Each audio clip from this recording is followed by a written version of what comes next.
Amawulire agagenda mu maaso olunaku olwaleero omwana Nakankaka alabika bannange baamunaaza olweza be bano abaana bamaama baabwe be baanaaza olweza ne babawungayo mu bakatonda batambulenga n'emikisa anti omwami waffe Alani avuddeyo mu butongole n'alangirira ddi lwagenda okubanga ayanjula emikolo gino okwanjula okugenda mu bazadde abamuzaalira omukyala kigenda kubeera official era nga akakasizza agenda kukyala nembaga omulundi gumu bibeere nga biggweeraawo omukyala abeere nga amutwala mu butongole batandike kubanga bazaala baana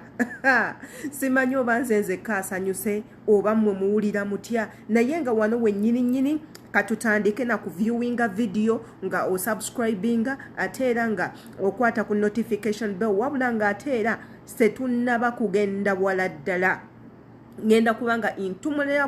intumirako abantu bano wammanga ono agamba halo Shila yenze Slivia okuva mu Omani Slivia webale kubanga otwekumirako muganda wange wabula nga atola agamba Shila webale kuweereza yenze Sandra nga ali Dubai Sandra webale kubanga otwekumirako muganda wange wabula nga ate ono agamba inze Arafati nga nva bwayise webale kutwekumirako Arafati bwayise egamba etya kati nze nno Arafati munnange nange banzaaleeyo kawempe nkulidde kawempe gye banzaala wabula ate nga n'ekibuli ono agamba bannange tulabye nnyo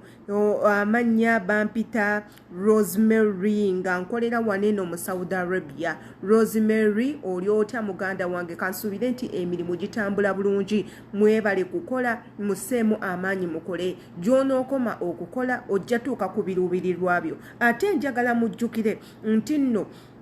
muganda w'omunaku ssente muganda w'omunaku kwekolerera oyina kwekolerera mwekolerere mukole tusobole okuswaza abo bonna abaali balowooza mbu tetusobola tusobole okuswaza abo bonna abaali balowooza nti ffe tugenda kubeera bubi mpaka wano kyenkusaba kwe kuteekayo omwoyo nga okola ofube okulaba nti osevinga ate era teweerabira ku investinga banange mu investinge mu bintu mugule ku mataka ssente we muba muziyina mugule ku poloti ssente woba nga ozifunye n'abaagala okuzimba muzimbe byonna bijja kubanga bikola bulungi nnyo bigende bulungi ddala wabula nga ate era vidiyo ey'olwa leero amanya yenze Shila adita nze ntudde mu katambi kano ye face eno gyolaba kyekifaananyi kino n'eddoboozi lino yenze Shila adita wabula nga ate eno ye YouTube channel yaffe kyolina okukola ku subscribinga ekigambo wekiri ku viewinga video kukwata ku kade notification bell eyo buli video gye tunateeka kuno egenda kubanga ekutuukako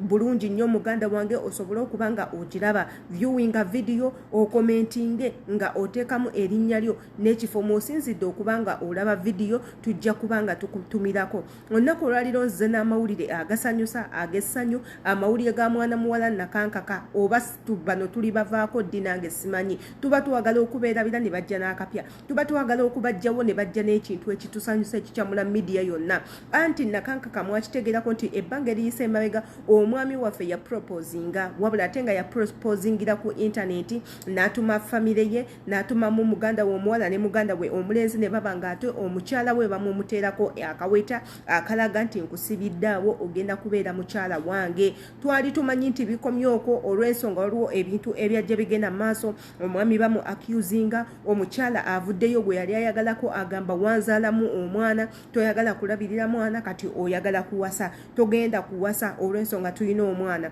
omwami abadde akyakola ku ezo nsonga ng'agamba buli mukyala yenna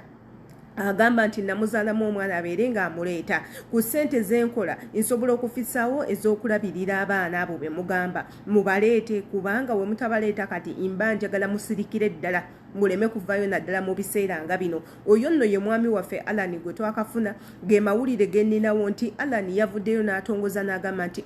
engeri abantu gye muyimbye ennyo abamu mulowooza kaalina kawaani abalanga mugamba nali njagala feemu abalanga mugamba nali njagala kumanyikwa omukyala ammanyise ne mulowooza nti twali tukola luyimba kaakati ennangirira emikolo gyange mu butongole ngenda kubanga enkyala kuzaawa ngenda kubanga enkyala mu kaseera akatono ddala era tugenda bbanga tubategeeza ebintu bino tukyabitegeka nze ne mukyala wange tukyali mu nzikiriziganya biki ebyetaagisa famire y'omukyala eyagala ki abeewaffe baagala omukyala tutandikire ku ki biki by'anaayambala ennyumba ayagala bbeera mwetya